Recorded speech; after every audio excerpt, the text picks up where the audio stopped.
bienvenue sur ma chaîne Titel Livre BD. Salut les amis! Alors aujourd'hui c'est un avis lecture, vous devez vous dire que le déménagement ça prend du temps, mais effectivement je suis encore devant des bibliothèques chargées de bouquins. On est juste début juillet, donc logiquement je déménage au mois d'août, ça me laisse quand même du temps. Puis à date j'ai réussi à faire une vidéo par samedi, donc on va continuer comme ça. Donc avis lecture aujourd'hui, alors je vous présente quasiment que des coups de cœur, ça n'a aucun sens. Je sais pas si c'est parce que j'ai les nerfs à fleur de peau ces derniers temps, mais oh là là que j'ai eu des belles lectures vraiment. Donc je vais vous présenter tout ça, il y en a certains qui sont en one shot, d'autres qui sont en série, donc yeah, c'est le fun. Bon, changement de décor, parce qu'en fait toute la vidéo je l'ai tournée hier, mais j'ai oublié une BD, donc je vous la mets en début de vidéo. J'ai coupé mon intro, puis là, tout d'un coup, poup, je parle d'autre chose avec un autre décor, puis paf, on va repasser effectivement à la vidéo d'après. Puis en plus, j'ai eu un manque de batterie. Pas un manque de batterie, un manque de place, de stockage en fait sur mon iPhone. Donc la conclusion va être aussi avec ce décor-là. Bref, vous allez voir, c'est pas aussi confusionnant que ça, donc. Mais c'est ça, je voulais quand même vous parler d'une bande dessinée que j'ai lue en service de presse numérique. Encore une fois sur NetGalley. Puis j'étais intriguée quand elle était sortie il y a quelques années de ça, je crois. Puis j'ai vu que sur NetGalley, ils proposaient le tome 3 en lecture, donc je me suis dit, je vais me lancer.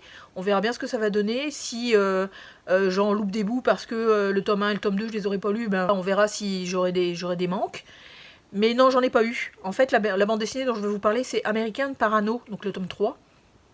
Donc scénarisé par Bourris, et je pense dessiné par Varela, ou le contraire, je ne vais pas préciser. C'est chez Dupuis. Là, on est en juin 1968. On va suivre Kim Tyler, qui est une jeune inspectrice, qui, je pense que les 2 premiers tomes devaient se passer à San Francisco, puis elle a été mutée en fait à New York, pour assurer la protection d'un futur président des États-Unis, qui est en pleine campagne en fait présidentielle. Puis ça démarre fort en fait la bande dessinée, parce que le président qu'elle est censée protéger en fait se fait tuer.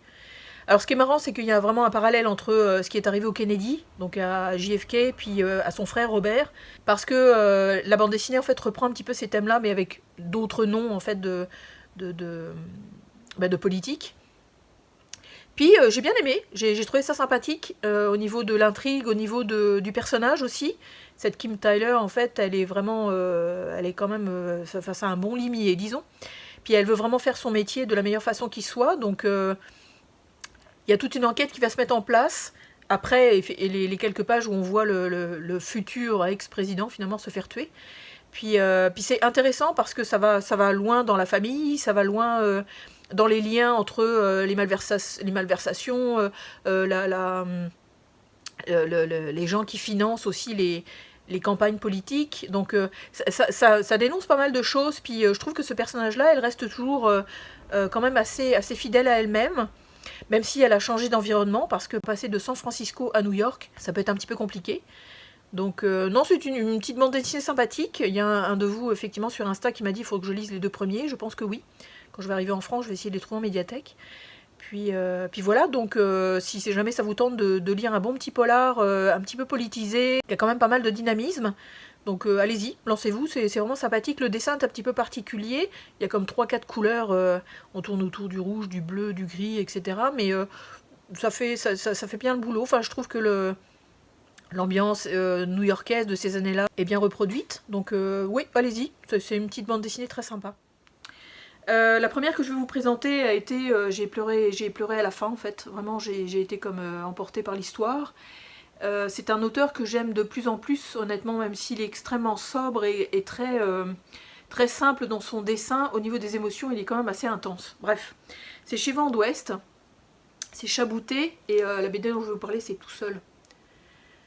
Waouh, vraiment. On va suivre en fait un type qui est seul. Enfin, en fait, on commence d'abord avec deux gars, en fait, deux matelots sur un voilier, qui navigue évidemment sur la mer, et un des deux en fait est curieux parce qu'il voit un phare au loin et il demande pourquoi est-ce qu'on dépose une boîte en fait sur le perron de ce phare sans voir jamais personne.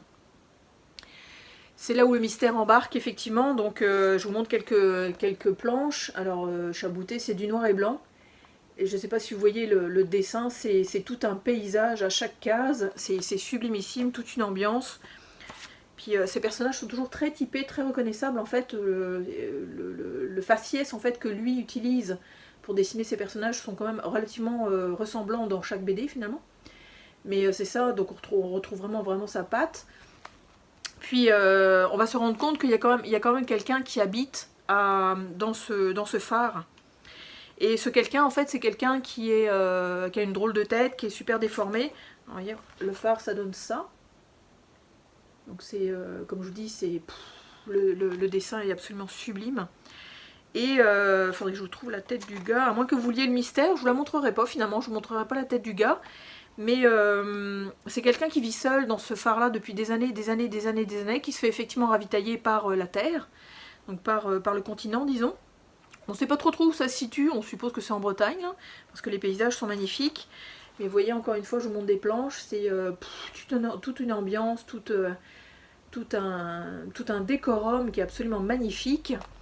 À mon avis, il a été visité, effectivement, j'imagine, un phare, parce que c'est quand même assez réaliste. Puis, il y a vraiment un lien étrange, en fait, même s'ils ne se rencontrent pas, entre le matelot qui veut savoir pourquoi est-ce qu'on dépose ces boîtes-là sur ce phare-là et comment ça se fait qu'il y a quelqu'un qui est dans ce phare-là depuis des années et des années. Donc il y a une espèce de lien intrinsèque qui se crée entre les deux. Et on va rejoindre le personnage dans le phare et on va voir à quoi il occupe ses journées. C'est assez faramineux en fait. Chaboutet, il a eu des belles idées. Je vous dévoilerai pas à quoi il occupe ses journées, mais c'est génial parce que ça laisse passer une part d'imagination absolument magnifique. Ce type-là qui n'est jamais sorti de son phare a un moyen en fait de voyager ailleurs, mais sans vraiment savoir c'est quoi ailleurs. Donc c'est extrêmement touchant et ça remet les choses à l'essentiel parce que cette personne-là en fait n'a pas été terni par la modernité, par tout ce qui est aujourd'hui en fait les cellulaires et autres conneries là, conneries qui sont bien pratiques souvent, mais c'est ça.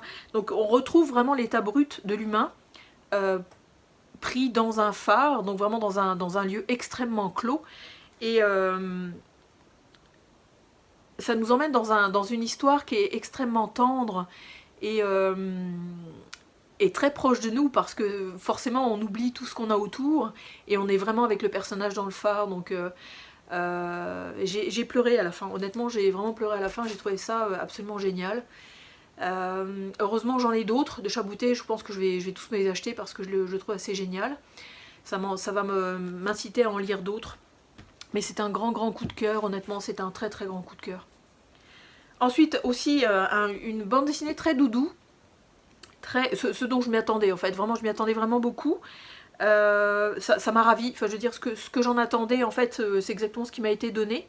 Là on est avec Glénat, alors c'est scénarisé par Stéphane Grodé et les couleurs et dessins sont de Théo Calmejane et c'est Pylomane. J'en avais fait un petit pitch à un moment donné en disant que c'est genre un type qui devient comme un édredon ou un oreiller en fait pour certaines personnes. Et oui, effectivement, il fait ce genre de métier-là. Donc ça part un petit peu dans le fantasy, disons, parce que c'est un métier qui n'existe pas. Mais c'est un métier qui est exercé par ce type-là, qui en fait est extrêmement confortable, puis a beaucoup d'empathie. Donc il est comme le parallèle qu'on pourrait faire, puis qui est un peu malencontreux, mais qui effectivement est un petit peu dans l'idée de la bande dessinée, c'est une forme de prostitution, mais sans le côté en fait malheureusement galvaudé de la chose. C'est comme, ça redonne une espèce de beauté à on veut être au service de l'autre, donc on livre son corps, mais lui c'est juste pour dormir, mais on livre son corps à des clients finalement, pour les aider à dormir.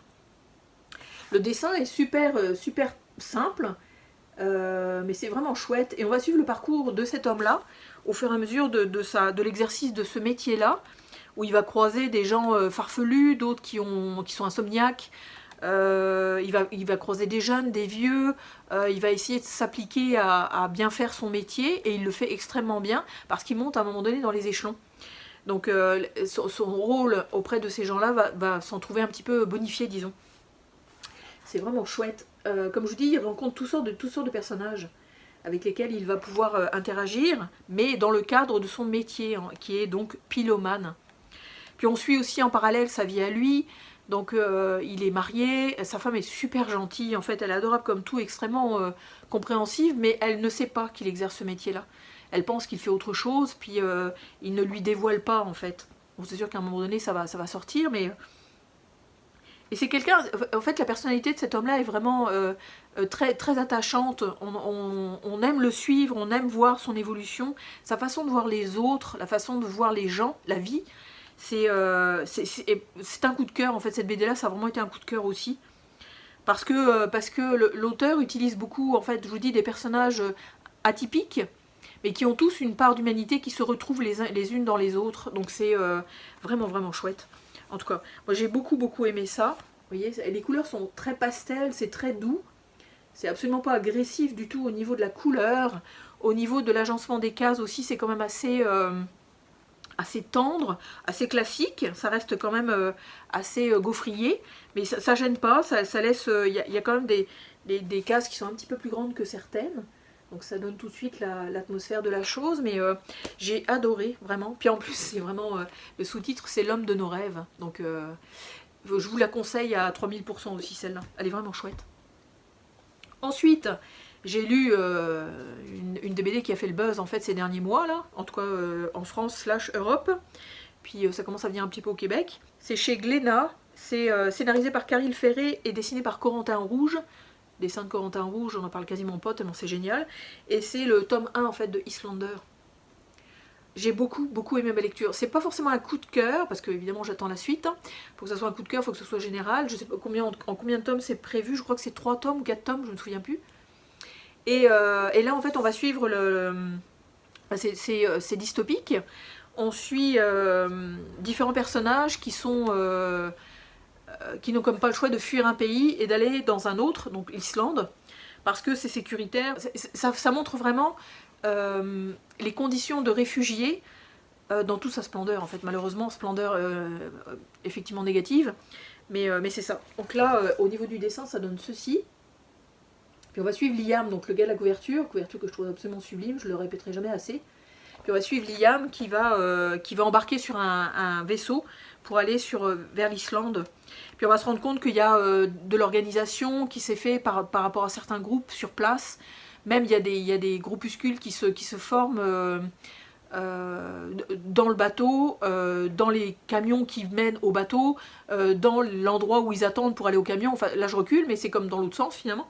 Et c'est extrêmement haletant, c'est très addictif, on a vraiment envie de savoir où est-ce qu'ils vont aller. C'est pour ça qu'en lisant le tome 1, j'aurais bien aimé avoir le tome 2 et le 3 et le 4 et le 12 dans la foulée, parce que c'est extrêmement passionnant. De toute façon Caril Ferré il est quand même réputé pour être un auteur de polar noir, de thrillers qui vont vite et qui sont extrêmement bien documentés, qui ont beaucoup beaucoup d'étoffes, qui sont très...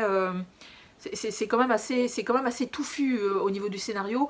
On croise beaucoup de personnages auxquels on s'attache, il y en a d'autres moins, il y en a d'autres qui vont rester avec nous, d'autres qui ne resteront pas avec nous. Donc c'est vraiment, non, c'est extrêmement prometteur en fait en tome 1, vraiment vraiment chouette. Puis c'est quand même un beau bébé, vous voyez, il y a quand même pas mal de pages, on est encore gâté, vraiment. Puis c'est ça, le truc d'être gâté qui est plus que presque 130 pages. C'est sûr qu'ils mettent du temps à dessiner tout ça là. Mais je vais vous montrer une double page qui est absolument sublimissime. Voilà.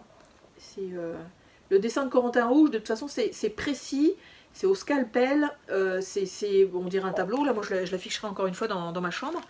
J'aurais plus de papier peint, en fait dans ma chambre j'aurais que des trucs de bande dessinée. Puis c'est ça en fait, ça donne des... comme ceci aussi. C'est magnifique, vraiment. Vraiment, vraiment. Puis comme je vous dis, la couverture elle est sublime. Donc oui, c'est une série que je vous conseille, en tout cas en tome 1, on va voir ce que va donner la suite. Mais c'est super bien fait, il y a plein de rebondissements, plein d'événements majeurs qui arrivent dans cette BD là, puis c'est vraiment chouette. Moi j'ai beaucoup beaucoup aimé. Ensuite on passe à un registre un petit peu différent, même si ça reste un petit peu fantasy, un petit peu imaginé. Là c'est chez Urban, c'est donc scénarisé par Scotty Young et dessiné par Jorge Corona, et c'est Aucune tombe n'est assez profonde. Je vous l'avais présenté dans mon book haul la semaine dernière, en vous disant que j'allais vous faire un avis de lecture. Voilà, nous y sommes donc. Puis comme je vous disais, donc c'est une jeune femme qui est ça se passe un petit peu comme un western. C'est une jeune femme qui est assez badass, on s'en rend compte en tout cas parce que la BD retrace un petit peu son parcours. On la voit à l'époque où elle est mariée avec une petite fille, donc assagée disons, mais elle a vécu une vie un petit peu olé olé avant, un petit peu beaucoup même. Puis elle apprend que sa santé n'est pas bonne du tout. Et comme elle est extrêmement amoureuse de son mari et extrêmement amoureuse de sa fille, elle part tout d'un coup de son foyer en disant faut que j'essaye, puis on devine au bout de quelques pages qu'effectivement elle va essayer de tuer la mort pour ne pas mourir en fait. Alors j'ai bien aimé effectivement l'histoire est quand même assez, sort un petit peu de l'ordinaire, c'est une bonne idée je trouve, c'est vraiment une excellente idée. Mais le dessin, pour une fois, en tout cas moi les comics en général je freine un peu parce que je trouve ça un petit peu trop flashy ou un petit peu trop carré, ou en tout cas pas assez.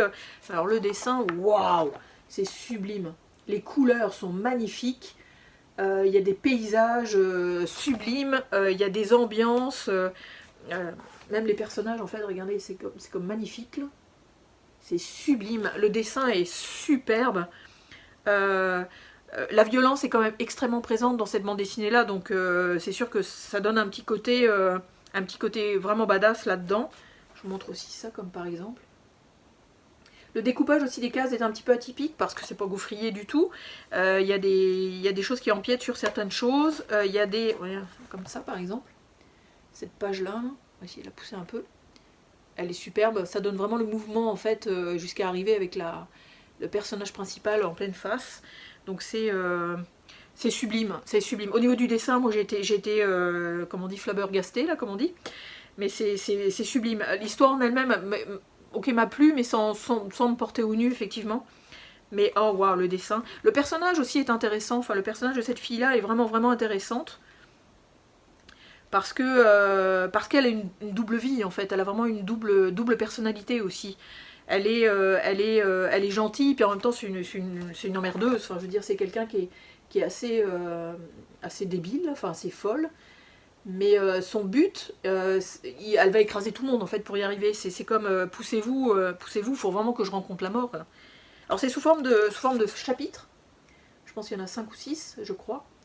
Puis non, vraiment, vraiment chouette. Moi j'ai beaucoup aimé, c'est pas un coup de cœur, mais au niveau du dessin, j'ai vraiment été super étonnée. Il y a une belle imagination aussi, il y a des personnages qu'on rencontre au fur et à mesure qu'elle avance dans son périple qui sont quand même vraiment, vraiment bien campés, c'est quand même bien foutu. Enfin, il y a des fantômes, il y a des démons, il y a des gens normaux, il y a des tueurs à gages, il y a plein de choses en fait qu'on croise là-dedans. Donc c'est quand même assez divers et varié, ça bouge tout le temps, c'est extrêmement dynamique.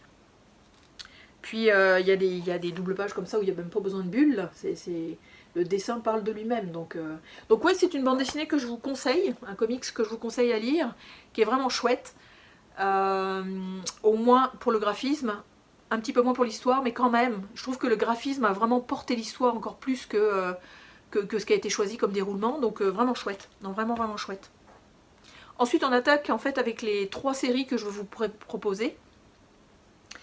J'avais fait une vidéo à un moment donné de je lis les tomes 1, est-ce que je vais lire le tome 2 où il y en a certains effectivement où j'ai continué, dont un principalement, vous n'allez pas être étonné du tout.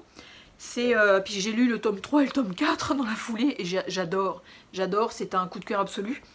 Je sais que je vais rien vous apporter de plus, vous le savez déjà. Mais donc j'ai lu effectivement, scénarisé par Xavier d'Horizon, puis dessiné, couleur et tout ça par Ralph Meyer et Caroline Delable, et c'est Undertaker quoi. Enfin je veux dire, cette bande dessinée là c'est un bonheur absolu, vraiment. Donc le tome 2 continue l'histoire du tome 1, c'est merveilleux, où là on suit effectivement ce croque-mort, qui est encore une fois badass, parce que ça se passe, c'est un western, donc c'est très...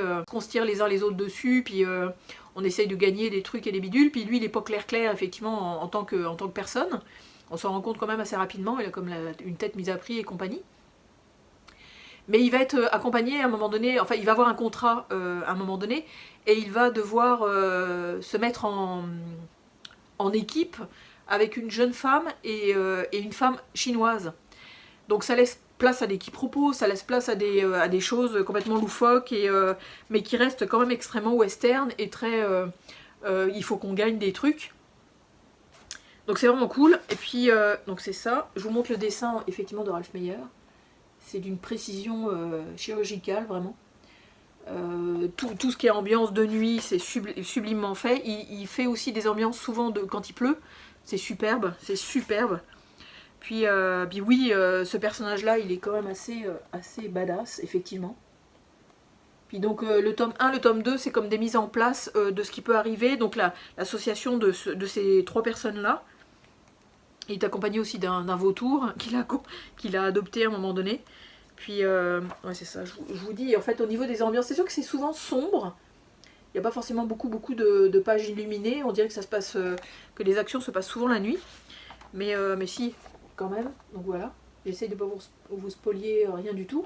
Mais c'est génial. Puis, il y a un d'entre vous qui m'avait dit faut continuer en fait avec les tomes 3 et 4. Puis je pense que je les ai préférés au tome 1 et 2. Donc c'est le tome 3, c'est l'ogre de Sutter Camp. Il est génial celui-là, il est absolument génial. Puis ensuite c'est l'ombre d'Hippocrate qui termine effectivement, qui fait la suite du tome 3. Parce qu'en fait là on est rendu au tome 7, donc moi je vais attendre le tome 8 avant de lire le tome 7. Parce que souvent c'est en diptyque, donc c'est 2 tomes qui finissent une histoire. Bon c'est sûr que du tome 1 à 4 on suit à peu près les mêmes personnages. Je vais voir dans le tome 5 et 6 si on suit toujours les mêmes ou pas. Mais il y a comme une fin effectivement dans le tome 4 qui fait que on se dit oh flûte, oh dommage. Bon c'est sûr que les personnages évoluent, les personnages disparaissent, les personnages réapparaissent. Mais le 3 et 4 est absolument génial parce qu'en fait on va suivre j'allais dire un tueur en série, mais façon à la sauce western quoi. C'est graphique pas mal, enfin je veux dire au niveau de ce que fait cet ogre, finalement qui est une vraie saloperie.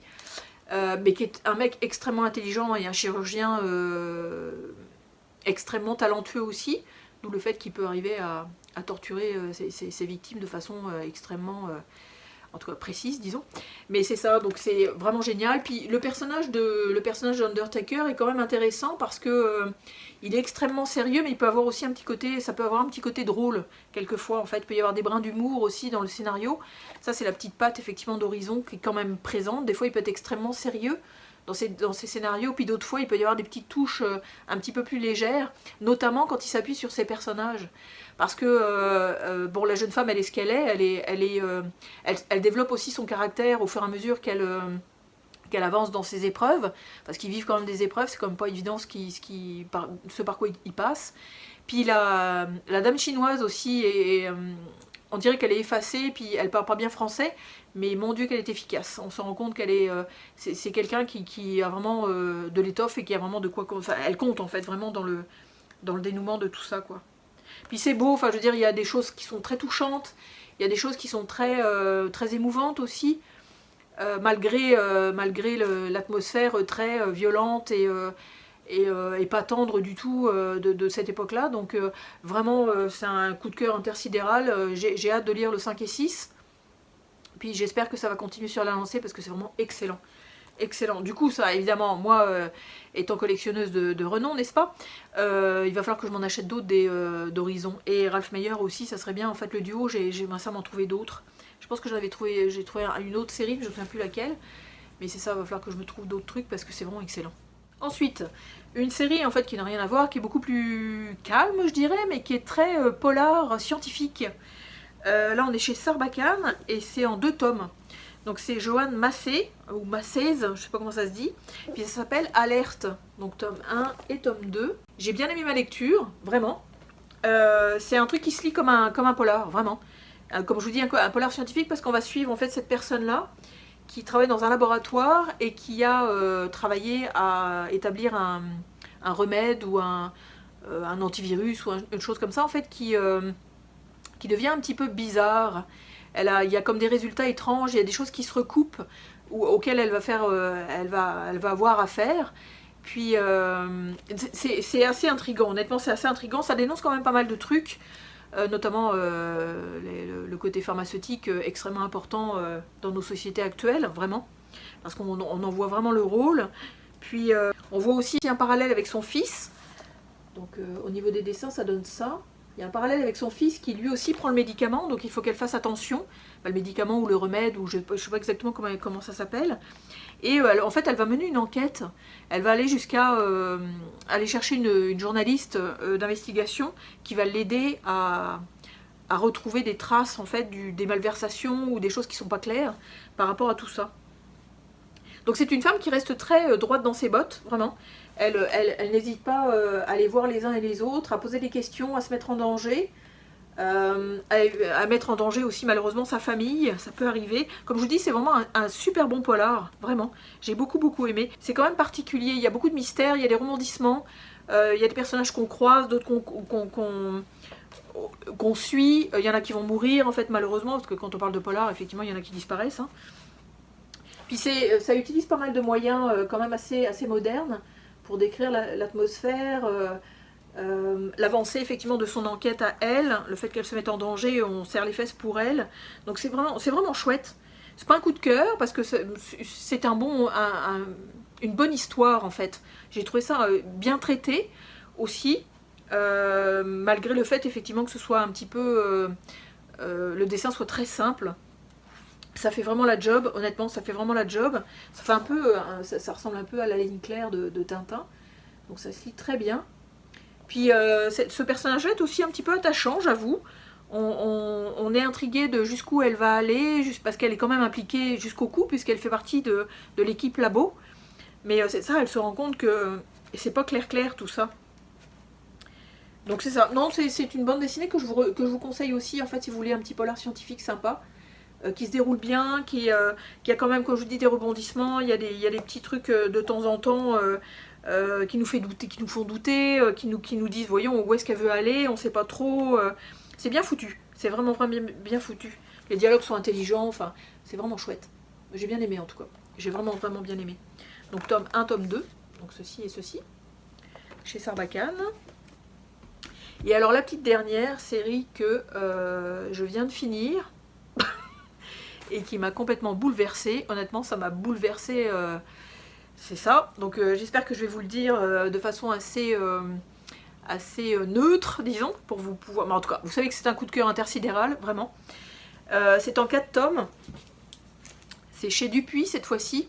C'est scénarisé par Vero Caso et dessiné par Lucie Mazel. Et c'est Olive. My God. Il y a 4 tomes. Il y a du vernis sélectif, vous voyez, pour chaque tome. Donc tome 1, tome 2, tome 3. Oups. C'est en train de se casser la gueule sur mon genou. Et tome 4. Sublime. On va y suivre en fait ce petit personnage là qui est Olive. Une petite jeune fille en fait de 16-17 ans, 18 ans en fait, qui a un univers bien à elle. En fait, elle a une imagination extrêmement fertile. Et c'est illustré de façon très onirique et très beau et très doux. Et elle a des personnages en fait auprès desquels elle va, disons, comme c'est pas des rêves parce que c'est plus dans sa tête. Donc elle est un petit peu considérée comme quelqu'un limite autiste. C'est cité en fait dans les tomes, sans avoir un diagnostic quelconque.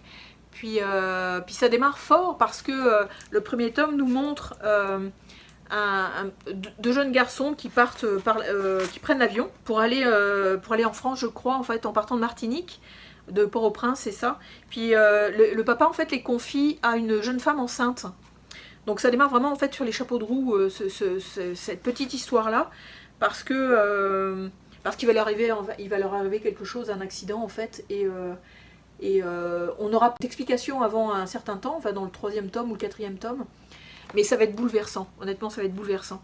Donc après on rentre dans l'univers de cette petite jeune fille, comme je vous dis, au niveau du dessin c'est absolument merveilleux, les couleurs sont éclatantes, l'imagination des personnages vers lesquels elle va, l'univers dans lequel elle se réfugie souvent en étant extrêmement tête en l'air. C'est absolument superbe, c'est extrêmement magnifique. Puis en même temps, on sait qu'elle est... en fait, elle habite dans un... Je pense que c'est un truc étudiant. Donc elle a une chambre seule pour l'instant. Et il y a une jeune fille, Charlie, qui va se joindre à elle, qui est un petit peu plus extravertie, et qui va un petit peu la brasser, en fait, qui va un petit peu la secouer. dans le bon sens du terme, c'est pas de la ramener à la réalité, mais qui va créer un lien avec elle.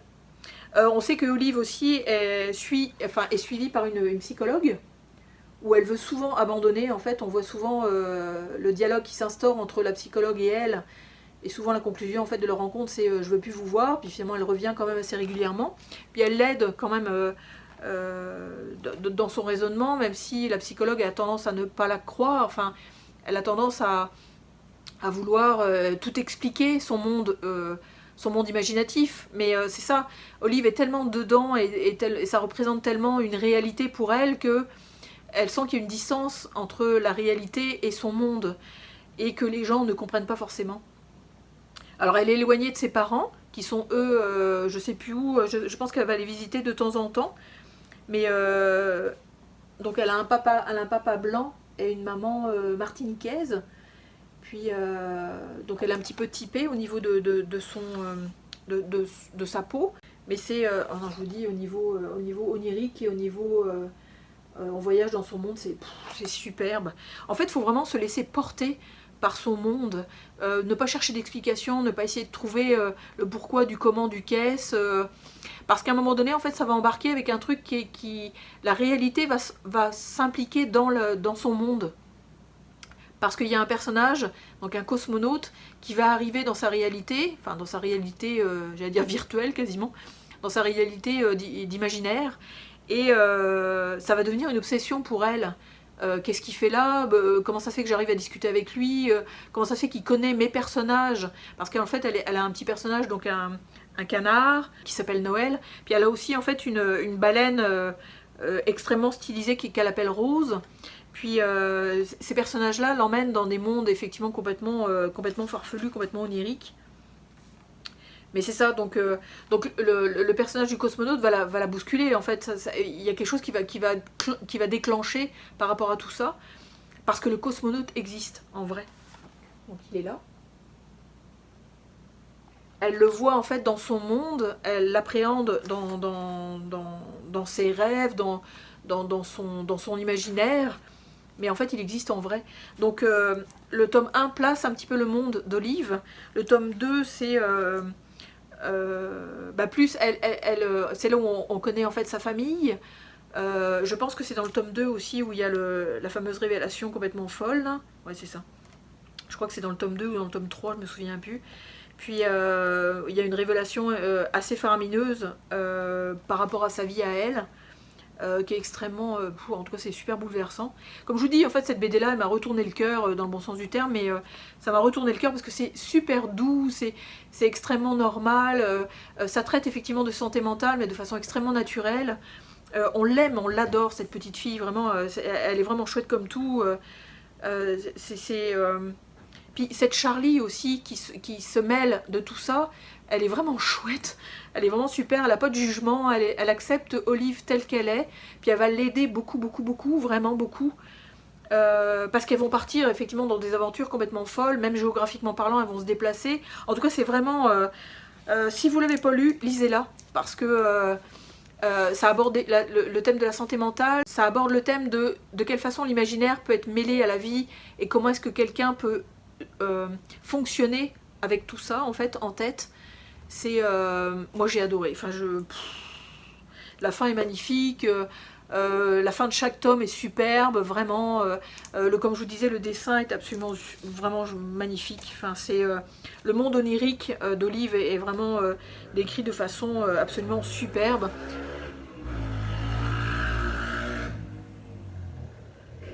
Je sais pas si vous avez entendu la moto, mais c'est ça, il y a aussi des motos qui passent dans ma rue. Mais c'est ça, donc il y a des rencontres de personnages, encore une fois, qui sont très douces, même si malheureusement dans son contexte lycéen, elle est beaucoup moquée parce qu'elle est comme pointée du doigt, genre c'est la fille qui rêve tout le temps et qui est complètement côté ses godasses. Parce que oui, elle met tout le temps son pull à l'envers, puis en tout cas c'est des manifestations extérieures physiques qui font que certains camarades de classe se moquent d'elle, malheureusement. Mais des fois il y a des retournements de situation, il y a finalement des gens qui se moquent d'elle mais qui l'aiment bien pareil. Enfin, c'est d'une douceur, c'est super beau, ça donne conscience de plein de choses. Puis c'est marrant de faire ce parallèle aussi avec ce fameux cosmonaute, parce que ça montre aussi, je trouve que ça montrait le parallèle entre le monde onirique de Olive et la réalité d'aller ailleurs dans l'espace. Il y a comme une espèce de boucle bouclée finalement par rapport à tout ça. Donc ouais non, j'ai vraiment adoré, adoré, adoré. C'est une bande dessinée que je vous recommande à 3000%, c'est sublime. C'est vraiment sublime, sublime, sublime. Vraiment chouette. Finalement c'est autre décor again, ça va être fait à la main, donc ça va être un petit peu branlant. Puis parce que j'ai pas enregistré ma conclusion à la suite de ma présentation de mon SP, bref, vous en foutez, c'est de la technicalité. Anyway, donc bah, j'espère que cet avis lecture vous aura plu. Comme vous avez pu voir, j'ai eu vraiment des super coups de cœur. Ça fait du bien. C'est toujours super d'avoir d'excellentes lectures, vraiment. Surtout en plus pour vous les présenter et puis vous inciter à les lire parce que allez-y, vraiment, Chabouté c'est le bonheur, Undertaker c'est intersidéral, Olive c'est tellement bien traité. Va probablement falloir que je lise d'autres Vero Caso au niveau des scénarios. Parce que si elle les pond toujours aussi bien, ça va être merveilleux. Puis en plus, les dessinateurs et dessinatrices qu'elle choisit, je pense que ça va bien avec ses thèmes. Donc, yeah, le bonheur. Donc voilà, donc youpi. La vidéo d'après, je ne sais pas. J'avais envie de vous faire mes coups de cœur du premier semestre, mais je ne sais pas si je vais avoir le temps de le faire. Donc voilà. Donc j'espère que ça vous aura plu. N'hésitez pas avec vos commentaires, j'adore vous lire, vraiment, à chaque fois c'est toujours le bonheur, puis vous êtes toujours extrêmement bienveillant, pitou, donc c'est vraiment le fun. Puis n'hésitez pas à vous abonner, gna gna gna, vous savez comment ça marche, puis plus on est de fous, plus on rit, c'est toujours le même principe. Donc voilà, donc je vais vous souhaiter d'excellentes lectures BD, puis je vais vous dire à très bientôt. Salut!